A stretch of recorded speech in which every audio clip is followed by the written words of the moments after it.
오늘 주일 아침에 함께 은혜 받고자 하는 하나님의 말씀 사도행전 1장 8절 말씀입니다. 여러분에게 공독해 올립니다. 오직 성령이 너희에게 임하시면 너희가 권능을 받고 예루살렘과 온 유대와 사마리아와 땅 끝까지 이르러 내 증인이 되리라 하시니라. 아멘. 오늘 주일에는 땅 끝까지 이르러 내 증인이 되리라 라는 이 말씀을 제목으로 우리 함께 은혜를 나누고자 합니다. 십계명 첫째, 둘째 계명을 보면 그런 말씀이 있지요. 내 앞에 다른 신을 내게 두지 말라. 두 번째 계명은 너를 위하여 우상을 만들지 말고 거기에 절하지 말고 섬기지 말라. 하늘에 있는 것이나 땅 위에 있는 것이나 땅 밑 물속에 있는 것이나 어떤 형상도 만들어 절하고 섬기지 말라. 나 여호와 하나님은 질투하는 하나님인즉 하나님을 미워하는 자의 죄를 갚되 아비로부터 자녀에게 3, 4대까지 이르러 그 죄를 갚고 하나님을 사랑하고 그 계명을 지키는 자들에게는 은혜를 베풀어 수천 대까지 이르게 하리라. 이렇게 하나님께서 말씀하셨습니다. 하나님은 우리에게 말씀하십니다. 우리에게 명령하십니다. 이렇게 하라고. 이것은 하지 말라고. 하나님의 명령은 곧 법입니다. 하나님의 명령을 거슬르면 하나님이 벌하십니다. 하나님의 명령대로 순종하여 살면 하나님이 복을 내려주십니다. 그러기에 성경은 하나님이 우리 인간에게 약속하신 언약의 책입니다. 하나님께서 여러 가지로 말씀하셨어요. 이것은 해라. 이렇게 해라. 이렇게 해라. 이것은 하지 말라. 하지 마라. 하지 마라. 하나님이 말씀하신 대로만 살면 됩니다. 하지 말라고 하면 하지 말고 하라고 하면 해야 됩니다. 하나님이 가장 높으신 분이니까. 세상의 어떤 왕도 하나님의 뜻을 저버리면 하나님이 벌하십니다. 세상에 아무리 큰 제국의 왕들도 하나님을 대적하다가 망했습니다. 우리가 하나님은 높으신 분입니다. 위대하신 분입니다. 우리는 그 하나님을 우리 아버지로 모시고 섬기고 살고 있습니다. 오늘 본문 말씀에 보면 예수님께서 이 땅에 오셔서 천국 복음을 전하시고 이제 마지막에는 십자가의 고난을 통하여 죽음을 맛보시고 죽으신 지 3일 만에 다시 살아나셨다가 하늘나라로 승천하시면서 하신 말씀입니다. 사랑하는 제자들을 불러놓고 부부하신 말씀이 너희는 예루살렘을 떠나지 말고 내게 들은 바 아버지의 약속하신 것을 기다리라. 요한은 물론 세례를 베풀었으나 너희는 몇 날이 못되어 성령으로 세례를 받으리라. 오직 성령이 너희에게 임하시면 너희가 권능을 받고 예루살렘과 온 유대와 사마리아와 땅 끝까지 이르러 내 증인이 되리라. 이렇게 말씀하셨습니다. 우리 예수님의 말씀은 곧 하나님의 말씀입니다. 예수님의 명령은 곧 하나님의 명령입니다. 그 말씀을 듣고 믿고 순종해야 됩니다. 제자들은 예수님의 말씀에 따라서 예수님이 마지막 승천하시기 직전 그 광경을 바라보는 사람은 500명이었습니다. 500명이 넘는 사람들이 모였습니다. 한 500여 명이 모인 그 자리에서 예수님이 하늘로 승천하시면서 너희는 예루살렘을 떠나지 말고 내게 들은 바 아버지의 약속하신 그 성령을 기다려라 하는 분부의 말씀이 계셨어요. 그 분부의 말씀을 그대로 듣고 믿고 순종하는 사람들은 마가의 다락방으로 가서 기도를 했어요. 그들이 120명이에요. 나머지는 어디로 간지 몰라요. 그러나 120명이 기도하다가 성령의 충만함을 받았어요.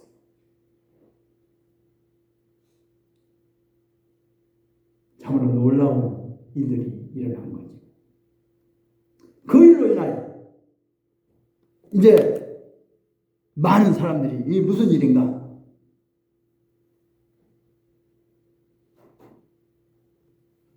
유태 나라를 떠나서 다른 나라에 살고 있던 이민 간 사람들이 이제 오순절 명절 예루살렘에 와서 그 축제에 참석했다가 이 광경을 보게 된 겁니다.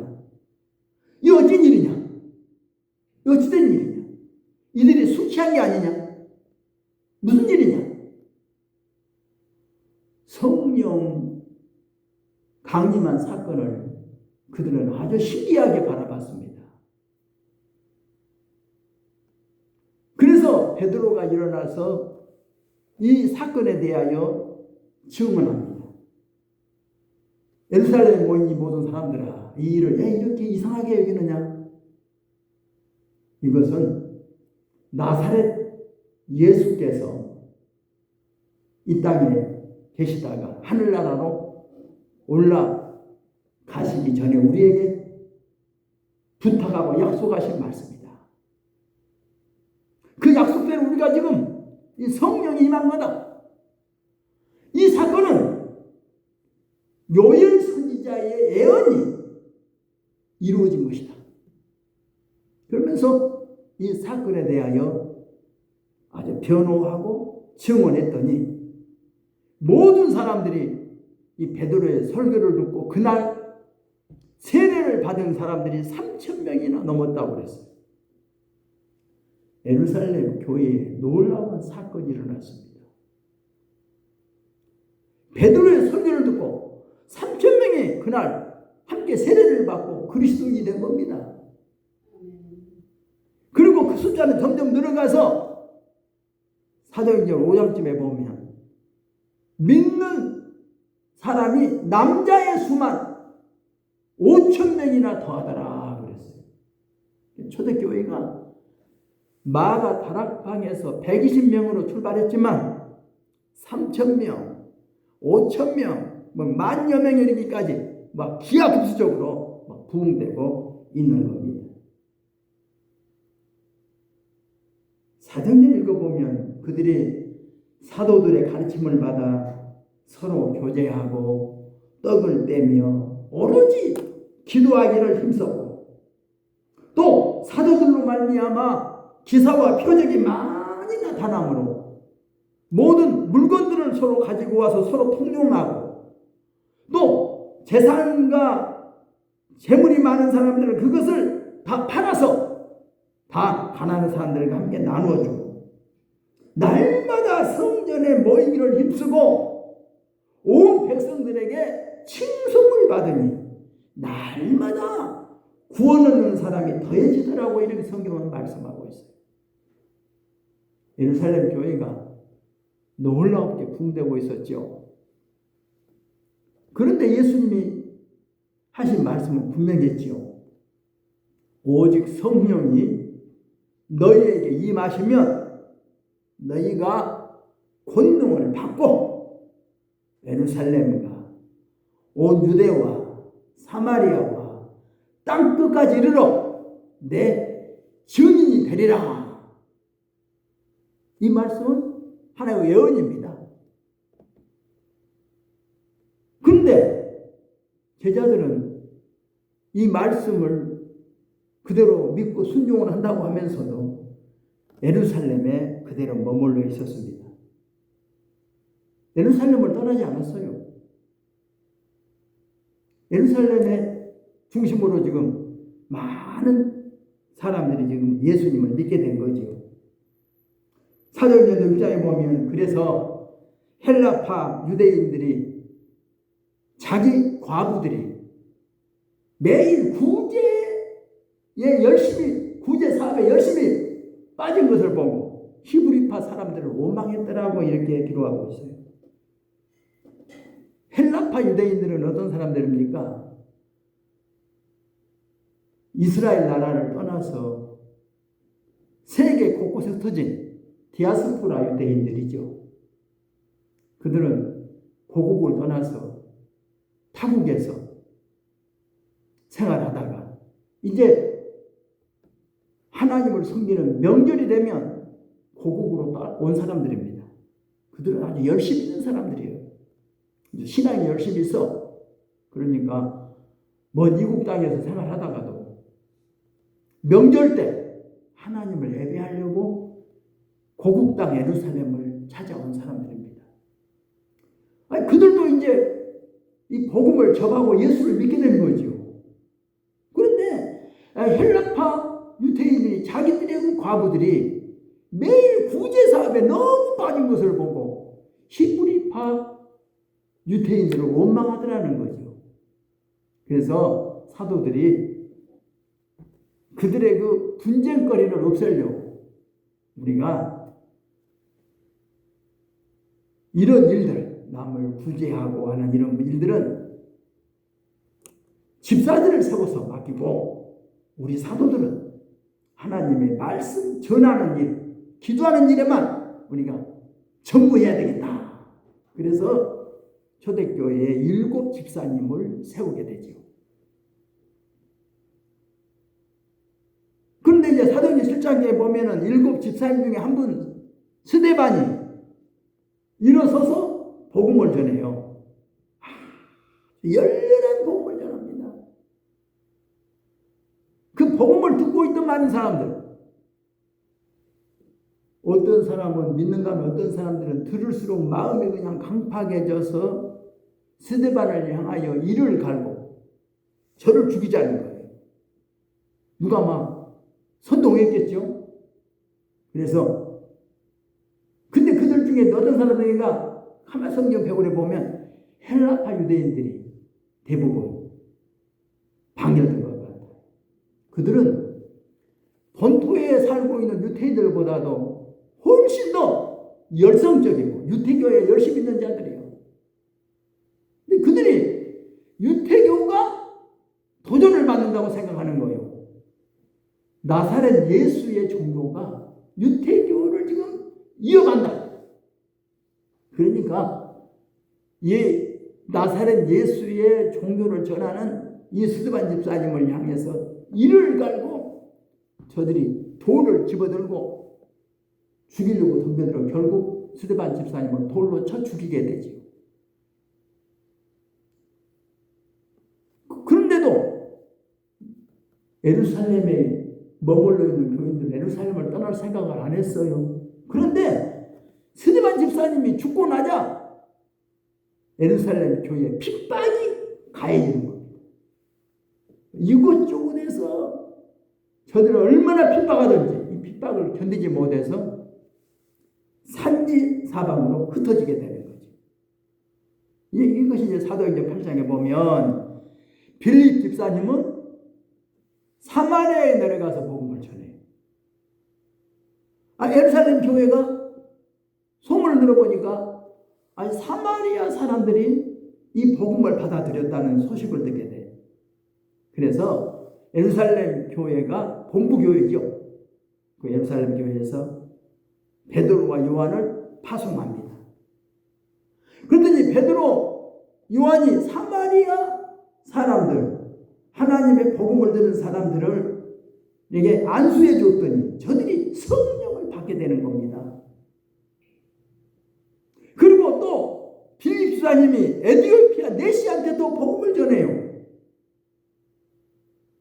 그리고 사도행전 9장에 보면 이제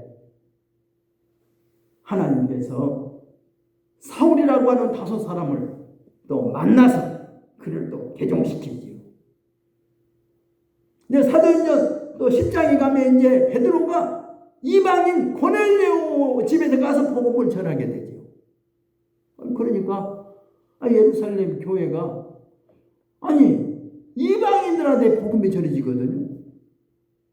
그래서 베드로한테 이런 질문을 던져요. 어찌 너는 유태인이면서 이방인 집에 들어가서 먹고 마셨느냐? 유태인의 법을 어겼느냐? 그러니까 베드로가 이렇게 증언하죠. 나도 유태인으로서 유태인의 법을 지키려고 했다. 그러나 하나님께서 환상을 통해서 내가 깨끗하다고 한 것을 너희가 더럽다고 여기지 말아라. 이렇게 하나님이 말씀해 주면서 이방인 고넬료 집에 나보다를 가라고 해서 내가 하나님의 명령에 따라갔다. 하나님의 명령이다. 이것을 증언하죠. 그리고 이제 그 이후로 또 사도행전 11장쯤 가서 보면 스데반의 집사님의 일로 인하여 사마리아로 온 유대로 이제 안디옥으로 이방인들한테로 복음이 전파되기 시작하는 겁니다. 구브로, 안디옥 이것 좀 복음이 다 전파되어야 돼요. 그래서 복음을 전하는데 복음이 누구에게? 유태인에게만 복음을 한정시켜서 전하고 오셨어요. 사도행전 11장에 보면 유태인들한테만 복음을 전하는 거예요. 이방인들한테 복음 안 전해. 근데 그 중에 어떤 사람이 헬라인들한테도 복음을 전했어요.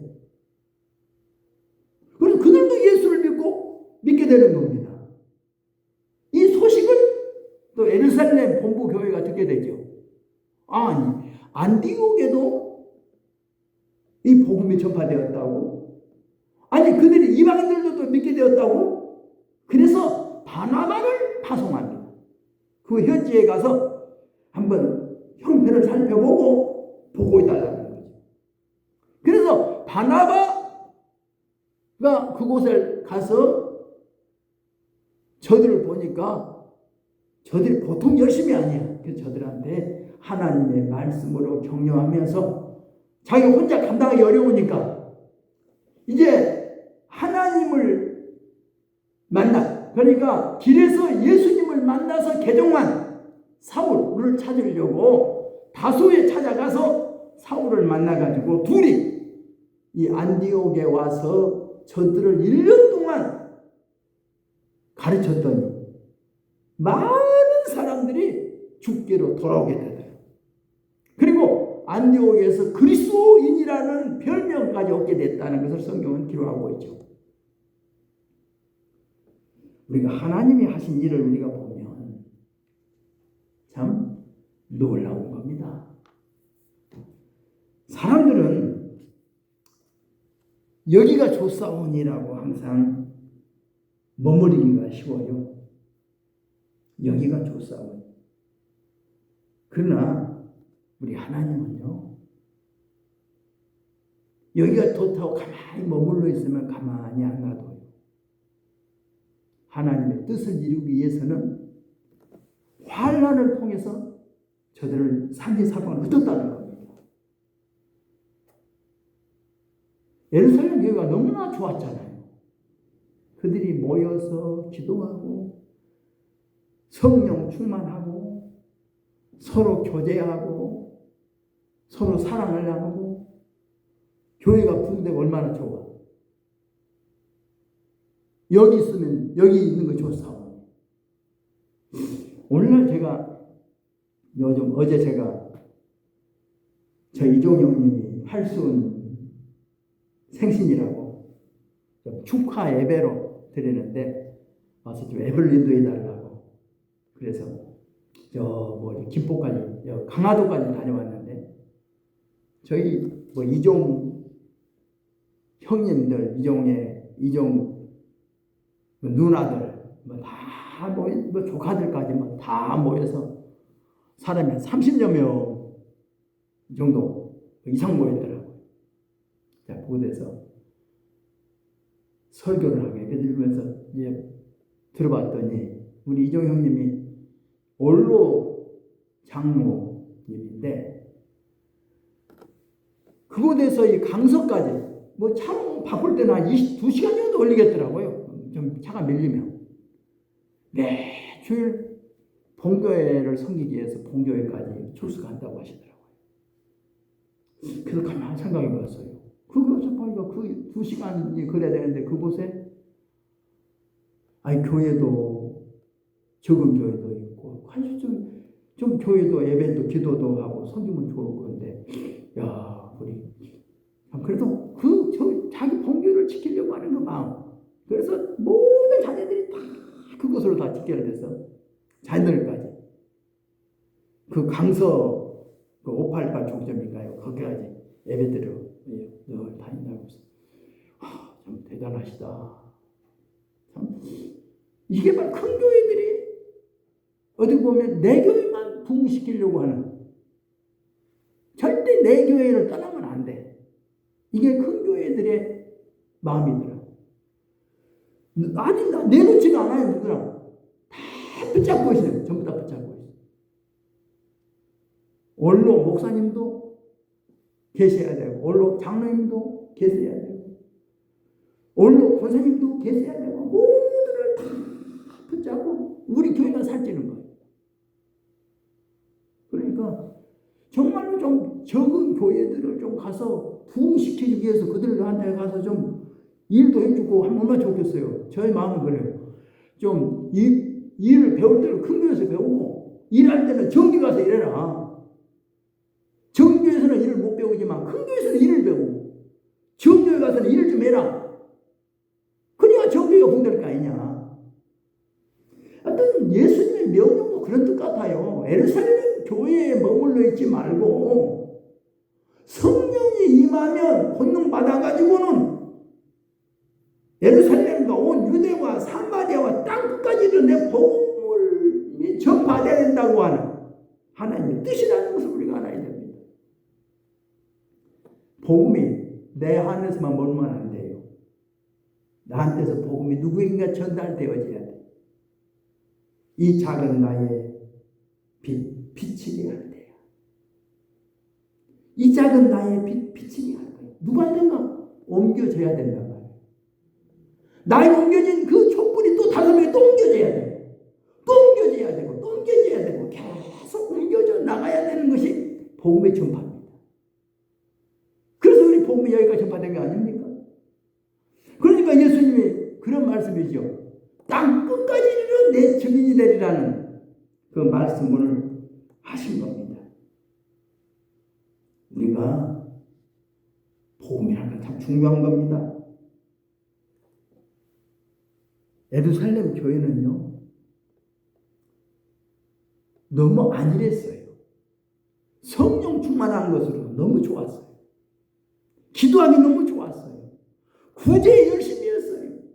서로 교제하고 칭찬 듣는 교회였어요. 그러나 그것으로 만족했다니까요. 그러나 하나님께서는 예루살렘을 떠나게 하신 겁니다. 유대로 사마리아, 로마 제국 전역으로 로마 제국 밖으로까지 복음이 전파되기를 원하셨던 겁니다. 그래서 하나님은 이방 선교를 위하여 준비된 사람이 있었죠. 바로 그 사람이 다소 사람 사울입니다. 사울을 향하여 뭐라고 합니까? 내가 택한 그릇이라고 말씀합니다. 내가 택한 것이다. 이방인을 위하여 택한 그릇이라는 겁니다. 사실 사울은 이방인을 위하여 택한 그릇이었어요. 그래서 사도행전 13장에도 보면 그러잖아요. 안디옥 교회에서 구원에서 기도하고 있을 때 성령께서 말씀하죠. 여기에서 이 사울과 바나바를 따로 세우라. 네. 예수님이 담메색 도상에서 사울을 만난 다음에 아나니아를 통하여 말씀하잖아요. 이는 이방인을 위하여 택한 그릇이라고 말씀해 주셨잖아요. 그 말씀대로 또 안디옥 교회에서도 기도하고 있는 중에 거기에서 사울과 바나바를 따로 세워라. 그래서 저들에게 안수해서 저들을 선교사로 파송하죠. 근데 또 그래 어때요? 사도 바울이 복음을 전하러 가면서도 자꾸 자기가 하고 싶은 곳으로 가려고 해요. 아시아 쪽으로.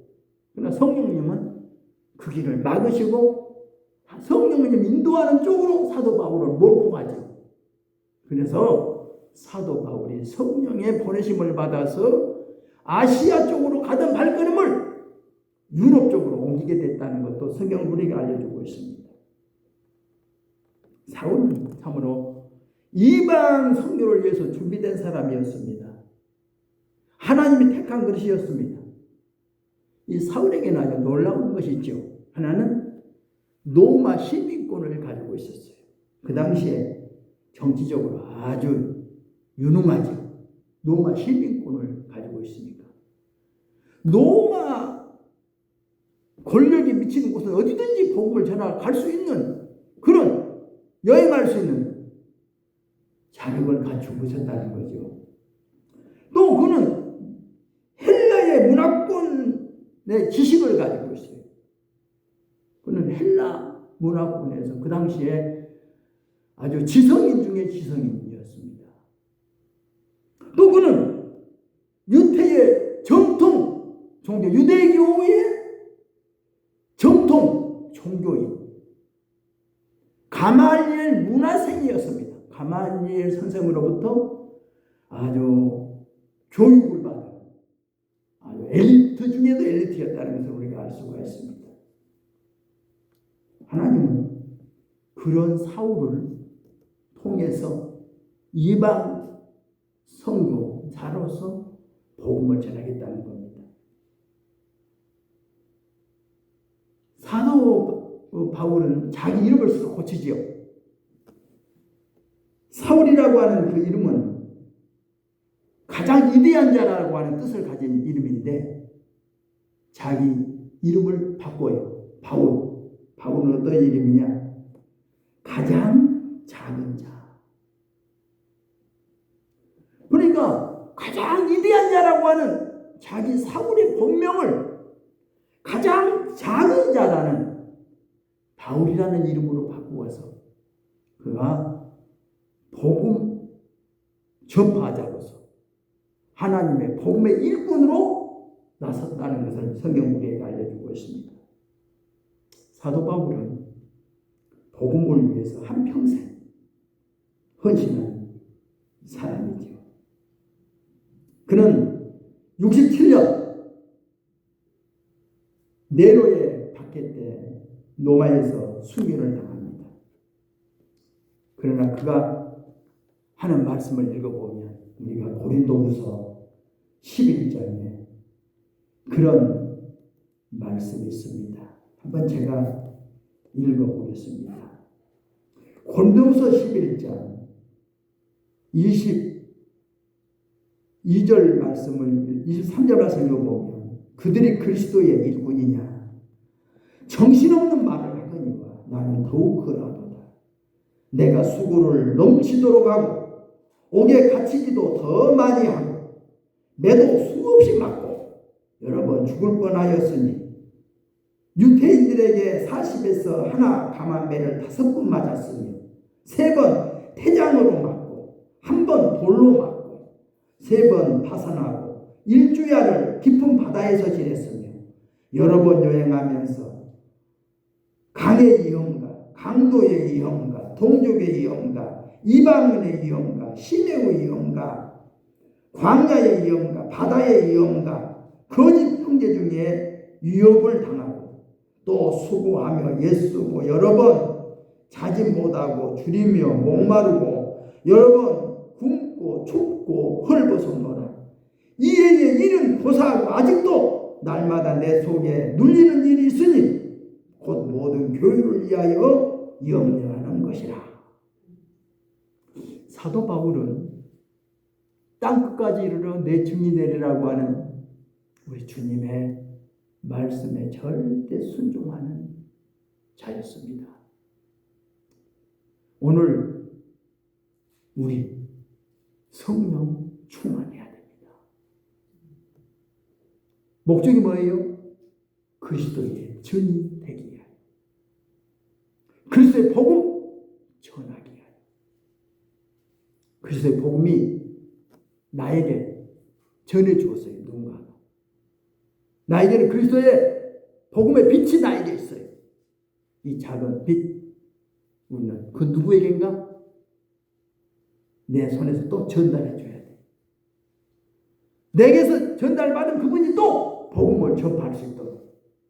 그래서 우리는 복음을 전하는 전달자의 사명을 저와 여러분이 충실히 이행하기를 바라는 마음으로 오늘 이 말씀을 드립니다. 기도하겠습니다. 사랑이 많으신 하나님 아버지, 은혜와 사랑을 진심으로 감사드립니다. 우리 예수님께서 사랑하는 제자들을 한 자리에 불러놓고 분부하신 말씀, 예루살렘을 떠나지 말고 너에게 들은 아버지의 약속하신 성령을 기다리라고 말씀하시고, 오직 성령이 너에게 임하시며 너희가 권능을 받고 예루살렘과 유대와 사마리아와 땅끝까지 이르러 내 증인이 되리라고 하신 우리 예수님의 분부하신 명령에 절대 순종하는 저희들 되게 하여 주옵소서. 우리는 복음을 전해야 합니다. 복음을 못 들었다는 사람이 한 사람도 없도록, 나를 안 사람이, 나를 만난 사람이 나에게서 복음을 못 들었다고 변명하거나 핑계하지 못하도록 꼭 복음을 전해줘야 될 사명이 나에게 있음을 깨닫습니다. 내가 복음을 전하지 않았더라면 내게 화가 있다고 하는 사도 바울의 자세처럼 우리는 복음을 전해야 합니다. 나에게 복음 전할 부탁을 하셨습니다. 주여, 복음이 나에게서 전파되게 하옵소서. 꼭 복음을 들어야 할 사람에게 복음을 전해줄 수 있는 복음의 심부름꾼이 되게 하여 주옵소서. 예수님의 이름으로 기도드리옵나이다. 아멘. 우리 함께 기도하겠습니다.